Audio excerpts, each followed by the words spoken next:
Greetings and welcome to This Week on Site. Oh, it's great to be back. I got back yesterday, Head,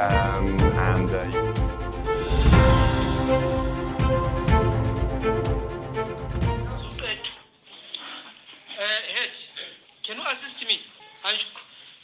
Kindly transfer uTeacher Law. Sazwisisa. Izolo besinominister we-higher education we-primary secondary education utheka akwazi ukuthi kulomuntu angasindebele ofundisa abantwana isindebele. Kindly transfer uTeacher Law with immediate effect. Sakuzwisisa. Asifuni ukubulawela abantwana awulazi uqethu. Kodwa abantwana kufanele babekwazi uqethu luhambisa njani nxa abantu belime emasimini. Alice, uyalwazi uqethu. Well, I know what you said, but unfortunately, I don't want to cut my tongue trying to respond. I guess the former deputy minister was addressing people like me who are not conversant with the local language. Welcome to This Week on Site. My name is Zenzele Ndebele, and it has been a very busy week from uyalwazi uqethu to I am in my last 5 years, then a new leader will be chosen at Congress whilst I go to rest. There was no shortage of interesting stories. But I did see you at the airport welcoming Madam Boss, who arrived on Thursday from the BET Awards. Honestly, I didn't know who Madam Boss was until I saw her pictures on social media attending the BET Awards. I figured she's someone who is important and influential somewhere in some circles, and the attention that she has generated. People were welcoming her at the airport. But well, one day I think we need to talk about this culture of welcoming people at the airport.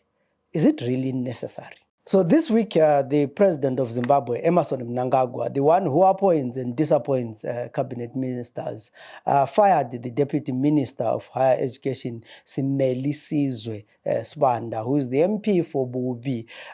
This was after an audio surfaced on social media where Sibanda was, asking the headmaster of a primary school to transfer a teacher who's alleged to not to be fluent in the local language.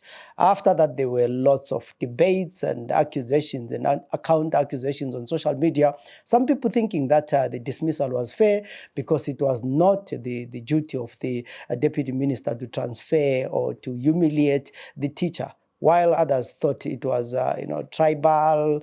Some said what he did was okay. So it led to a lot of issues, and it tells a story that whatever happened, wrong or right, how you see it, there is an underlying issue of the issue of language. And this has been a thorny issue since the 80s and early independence. You remember people like Joshua Malinga, Welshman Mabena were in the forefront of these issues. At some point, Joshua Malinga was arrested after he was accused of trying to beat up a police officer who spoke to him in Shona. And there's been many different communities where people have asked teachers to transfer because they cannot speak their language. So we invited Professor Jonathan Moyo, who is a former Minister of Higher Education, to try and discuss the issue of the language. What is the policy? What is government policy when it comes to issue of deploying teachers, especially teachers who are teaching kids in their early ages or stages, abating SQI ECD? The incident has been reduced to a tribal affair or debate about tribalism. These perceptions, of course, have come to play. We cannot ignore or doubt that. But they are secondary to the issue. To highlight the tribal connotations or perceptions, as Honorable Sibanda called them, in his apology press statement yesterday, and as many others have followed suit, was and is, in my opinion, wrong. In my view, when people avoid identifying or understanding policy issues or problems for what they are, and instead invoke tribal flames, they guarantee that the problem will not be solved. We will entertain ourselves, as some seem to be doing on social media, and the community affected by the problem will remain with the problem tomorrow when the commentators have moved to another issue of the day. Furthermore, When the tribal flame is wrongly ignited or is raised, where it is either a secondary issue, as it is in this case, or where it is even non-existent, then the loser, in my view, is always the affected community. That's why tribalism is more often than not, like patriotism, a refuge of scoundrels. There's always something dishonest about it, something incomplete. I think Dr. Dlodlo had a point when he proposed that subjects like maths should be taught in the local language. I think I would have done very well in mathematics. Square root, imagine I'm from Plumtree, we are doing maths. So John went to buy pizza and the mother took one slice. What fraction was left? Mina khonapho vele ipizza ngiyazi ukuthi into enjani ngihlalile ekhaya khona ngale, but ungathiwa uBrighton wahamba esihlahleni wakha uxakuxaku wasekhipha ucezu oluyi-1 okuseleyo i-fraction man phela ntshona ngisidla amaxakuxaku ngiyakwazi ukuthi 3/4 or something like that. So I think it's very important that our kids are exposed to or are able to learn some of these concepts in their local languages so that they understand. I am not an expert in language issues, but it is important in the early stages to teach children in their mother tongue because children grasp concepts more efficiently in a language they understand well. Learning in their mother tongue helps them build a strong foundation in cognitive skills. When taught in their native language, children can concentrate on learning new concepts rather than struggling with language comprehension. Also, learning in their mother tongue helps children maintain a connection to their culture and heritage, fostering a strong sense of identity and belonging.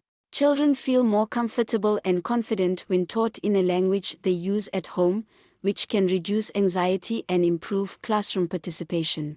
Studies have shown that children taught in their mother tongue in the early years perform better academically. They are more likely to excel in other subjects as they progress.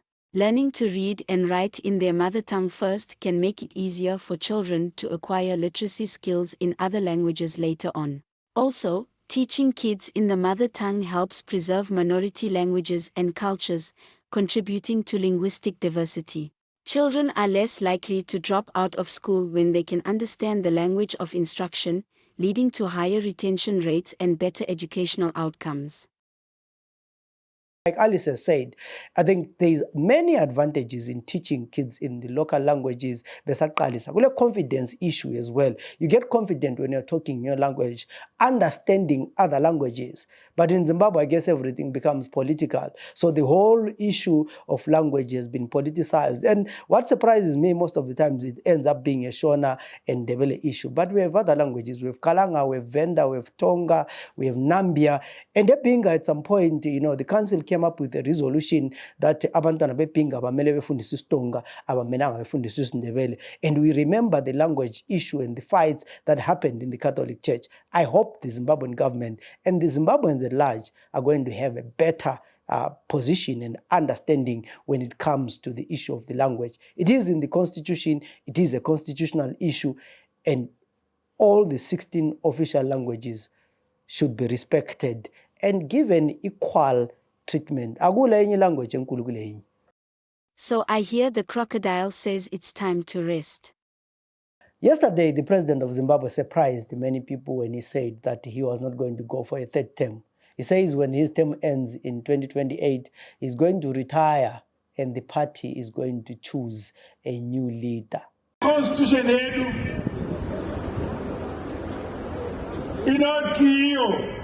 after every 5 years, tunaenda ku Congress.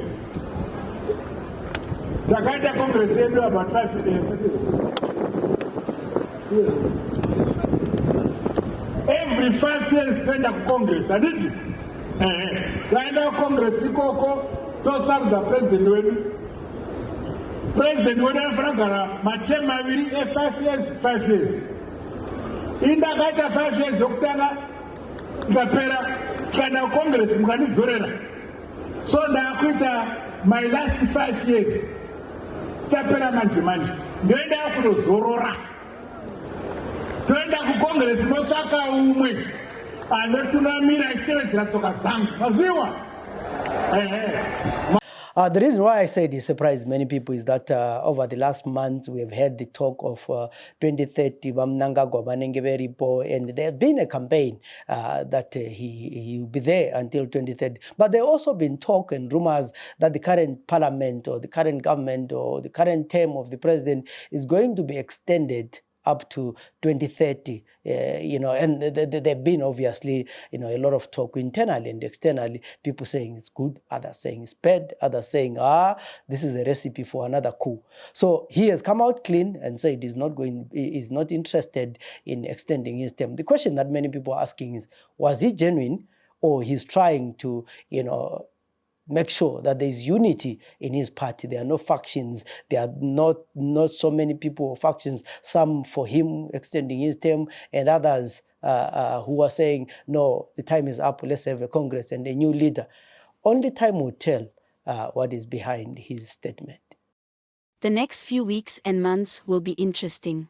Please don't forget to follow us on social media at SiteCW, and if you have any issues you want us to cover, please contact us.